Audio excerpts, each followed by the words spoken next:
मंडळी, आषाढी एकादशीपासून चातुर्मासाला सुरुवात होत असते, जी आता झालेली आहे. चातुर्मासामध्ये काही शुभ कार्य अजिबात करू नये म्हणून सांगितलं जातं. ती कोणती असतात? त्याचबरोबर चातुर्मासात आवर्जून काही गोष्टी कराव्या, त्यामुळे कुटुंबाचं कल्याण होतं असंही सांगितलेलं आहे. मग शास्त्रामध्ये या ज्या गोष्टी सांगितल्यात त्या नक्की कोणत्या आहेत, तेच आजच्या व्हिडिओत आपण जाणून घेणार आहोत. चातुर्मास म्हणजेच 4 महिन्यांचा काळ असतो हे तुम्हाला माहिती आहे. आषाढी एकादशीपासून कार्तिकी एकादशीपर्यंत हा चातुर्मास मानला जातो. यंदा 25 जुलैला चातुर्मास सुरू होतोय आणि तो असणार आहे 21 नोव्हेंबरपर्यंत, म्हणजेच प्रबोधिनी एकादशीपर्यंत, जिला कार्तिकी एकादशीसुद्धा आपण म्हणतो. आता या चातुर्मासाच्या काळामध्ये शुभकार्य कोणती करू नयेत?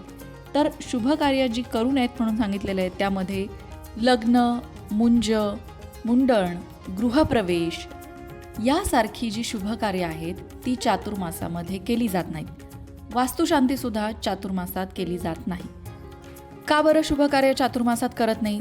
तर अर्थात भगवान श्रीहरी विष्णू जे आहेत ते या चातुर्मासाच्या काळामध्ये क्षीरसागरामध्ये शयन करत असतात, विश्रांती घेत असतात आणि देवाच्या अनुपस्थितीमध्ये शुभकार्य होत नाहीत. ही त्यामागची एक धार्मिक भावना आहे. भगवान विष्णू या कालावधीमध्ये झोपलेले असतात, तर विश्वाचा पसारा कोण सांभाळतो हा प्रश्न आपल्याला पडू शकतो. याचंच उत्तर म्हणजे आपल्याकडे 33 कोटी देव आहेत ना. कोटी हे करोड नसून कोटी हे प्रकार आहेत. भगवान विष्णूंनी या कालावधीत विश्रांती घेतली तर इतर देव या काळात कार्यरत असतात, म्हणून वैश्विक कार्य सुरळीतपणे सुरू असतात. जशी नोकरीत आपण रजा घेतली म्हणून ऑफिसचं काम थांबत नाही आणि सुट्टी संपल्यावर आपल्याला आपल्या वाटेचं काम करावंच लागतं. त्याच प्रकारे भगवान विष्णूंची योगनिद्रा पूर्ण झाल्यावर पुनश्च ते कामात रुजू होतात. या काळात भगवान शिवशंकर तो पदभार सांभाळतात आणि म्हणून तर चातुर्मासाच्या काळात जो श्रावण येतो त्यामध्ये आपण भगवान भोलेनाथांची पूजा करतो. आणि मग त्यानंतर येतात गणपती बाप्पा, त्यानंतर देवलोकी गेलेले पितर येतात, नंतर येते आई जगदंबा. एकंदरीत जर तुम्ही पाहिलं तर चातुर्मासाचा जो काळ आहे तो साधनेचा काळ आहे. चातुर्मासाच्या काळामध्ये जप, तप, ध्यान, साधना, उपासना करण्यासाठी हे 4 महिने राखून ठेवलेले आहेत.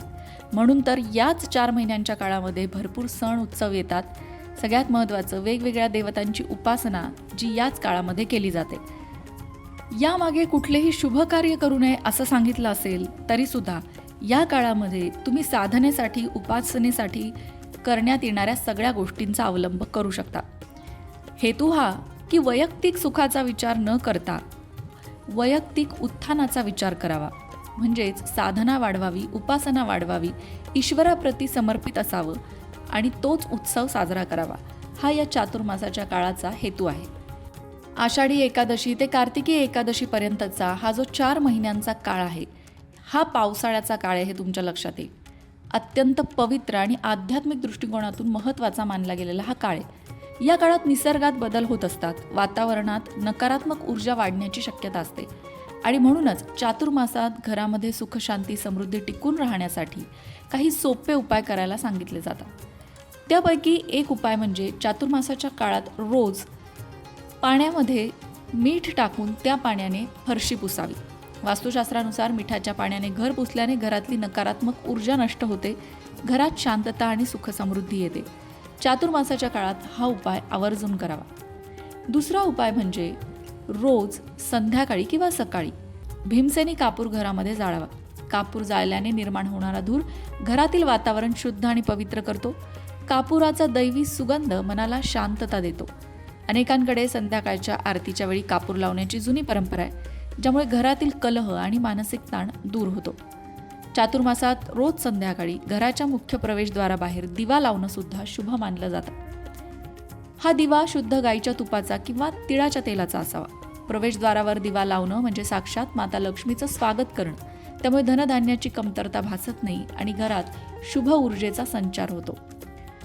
चातुर्मासाच्या काळामध्ये हिरव्या पालेभाज्या खाणं टाळावं. वांगे, मुळा, कांदा, लसूण यासारखे पदार्थ सुद्धा खाऊ नये असं सांगितलेलं आहे. मांस आणि मदिरा असं कोणत्याही प्रकारचं तामसिक अन्न ग्रहण करू नये. थोडक्यात सात्विक आहार घ्यावा. आता मंडळी, तुम्हाला या सगळ्या गोष्टी पाळायला नाही जमल्या तरीसुद्धा तुम्ही एक गोष्ट नक्की पाळू शकता, ती म्हणजे चातुर्मासाच्या काळात सूर्यास्ताआधी जेवण करावं. ज्यांना हे शक्य आहे त्यांनी ही गोष्ट नक्की पाळावी. ही गोष्ट केल्यामुळे तुमच्या वजनामध्ये सुद्धा फरक पडतो की नाही ते बघा. फक्त सूर्यास्ताच्या आधी जेवायचं, म्हणजे संध्याकाळी 7 वाजेपर्यंत जेवण झालं पाहिजे. चातुर्मासाच्या काळात शास्त्रात सूर्यास्ताआधी जेवायला सांगितलेलं आहे. आणि हा नियम जर खरंच 4 महिने तुम्ही पाळला तर तुमच्या वजनामध्ये तुम्हाला प्रचंड फरक झालेला दिसेल, वजन कमी झालेलं दिसेल, आरोग्याचा लाभ झालेला सुद्धा दिसेल. चातुर्मासाचा काळ मुळातच आपल्याला आरोग्य द्यायला येत असतो, पण त्यातल्या नियमांचं पालन जर आपण केलं तर मात्र आपल्या आयुष्यामध्ये झालेला सकारात्मक बदल आपल्याला नक्कीच आनंद देऊन जातो. अशाच प्रकारच्या माहितीपूर्ण व्हिडिओंसाठी लोकमत भक्ती चॅनलला सबस्क्राईब करा आणि बेल आयकॉनवर सुद्धा क्लिक करा, म्हणजे आमच्या नवनवीन व्हिडिओचं नोटिफिकेशन तुम्हाला मिळत राहील. तसंच योग्य आध्यात्मिक मार्गदर्शनासाठी लोकमत भक्तीच्या फेसबुक पेजला फॉलो करायला विसरू नका.